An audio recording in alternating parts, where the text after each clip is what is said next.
Okay, from cftracking.com, I wanted to give just an update on my thoughts around the Garmin Forerunner 245 as it relates to all the other watches I've been testing recently. So recently I started the test for the Coros Verdicts, which full review will be coming in a couple weeks. The Polar Grid X, full review there. Polar Unite, full review there. Garmin Fenix 6 and the 6S, full reviews there. Suunto Baro 9. So the top of the line from all the major manufacturers when it comes to CrossFit training, and this whole YouTube channel's devoted to that, is to look at what watches actually effectively help you train and improve over time. And the 245 at the price point of $299 without music or $349 with music is just still the best bang for the buck when tracking all the primary stats. Now you might like a casing on a different watch, you might like the size or the smaller or larger on different watches that are out on the market today. But as far as the best all-around watch for the price for CrossFit training and tracking, I feel like the 245 really nails it.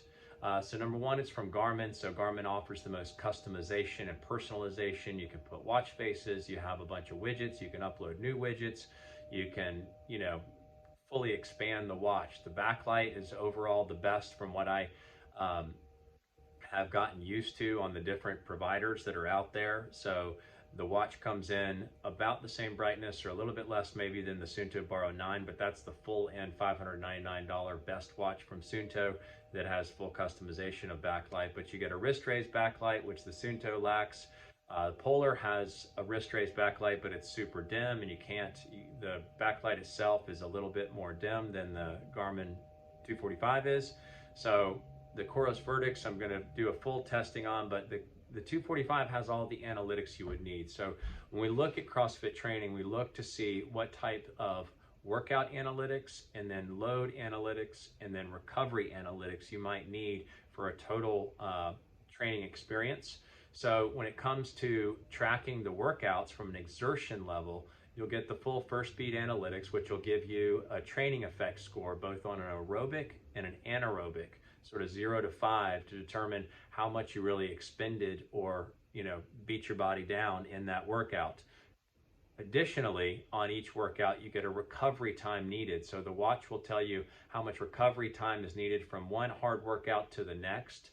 And then on top of that, you get the recovery, just sort of more general health field, where it'll track your sleep, it'll track your pulse ox, it'll track your respiration rate throughout the night of sleep, as well as it does heart rate variability tracking at all times. So you can see how depleted your internal energy reserves are. So a lot of times you have a hard workout, but that doesn't take into account the whole day. Well, the body battery really does capture that through the stress or strain level of your body, just from a heart rate variability standpoint, and it'll deplete your body and it'll regenerate over a night's sleep. So it takes into account all of those moving parts just to see how rested and well equipped you are to be able to approach the next day's hard workout. And then on top of that, all of the higher end Garmin watches have training load features, but this has training load features as well. It doesn't give some of the specificity that the Garmin Fenix and the Garmin 245 or 945 series offers, which will give you sort of what type of workout you did by what type of strain, whether it's a highly aerobic, lowly aerobic, or an anaerobic type of workout.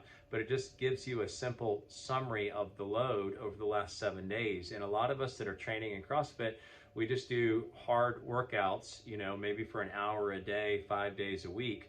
And that's all we really need. We don't need to know specifically if you went for a light run or if you went for a high, tempo run. We just need to know what the load is from the exertion level of each workout. So I'll show you a little bit on the hands-on, but the simple summary of the 245 is it does workout exertion in a specific way, both aerobic and anaerobic. It tells you recovery time from that specific workout.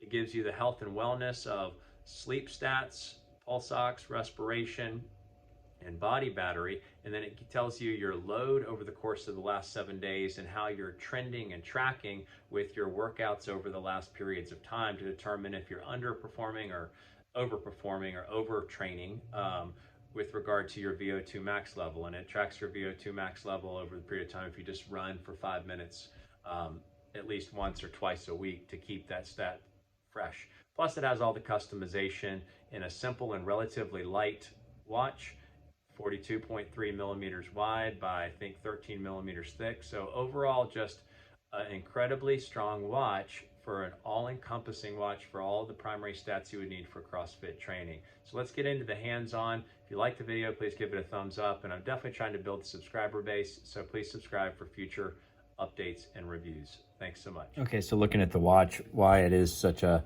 all-around great watch, it has all of the primary functions you would need for CrossFit training. So just to look at a few of them in specifics. So you have the body battery, which will calculate your heart rate variability over time to determine if you're depleting your overall internal resources or not. And so this is a super useful stat for recovery and for overall tracking. It tracks your full performance specifics and gives you a status on whether you're productive or underproducing with your training overall. Gives you a simple summary of the VO2 max, your training load over the last 7 days, recovery time needed, and then just specifics for racing. Does all the basic health stat tracking, stress tracking, body battery, does all your steps. Pulse ox does notifications. You get the full weather. Well, it's not connected recently, but you get a full weather widget. You can connect Spotify to connect music. That's only in the music version of it.